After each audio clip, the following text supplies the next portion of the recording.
This is Dan Seifert at The Verge, and we are here in New York looking at the brand new Tag Heuer Connected watch. It's a new smartwatch from the Swiss watchmaking company. Runs Android Wear. It's got a touchscreen like you'd expect on an Android Wear device, and it happens to have an Intel chip inside. The watch itself, it looks like a classic Tag Heuer watch. It looks very similar to the company's analog line of watches, the Carrera line. The body itself is made out of titanium. It makes it really light. It's strikingly light. You'd expect it to weigh a bit more if you're familiar with watches of this size.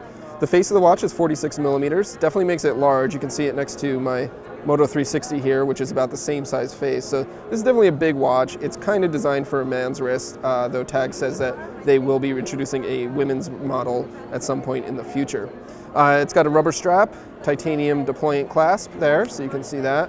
And then on the bottom, it's got a charging connector point for its to recharge a battery, which they say will last about a day of use.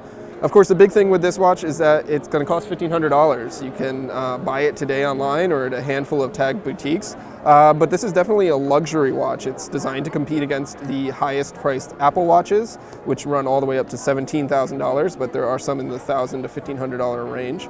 And it's definitely the most expensive Android Wear watch we've seen yet. One of the unique things about this is that buyers will be able to trade it in towards an analog Tag watch at some point in the future if they are tired of having the smartwatch or just want something that will last forever. There you go. That's a quick look at the Tag Heuer Connected smartwatch running Android Wear.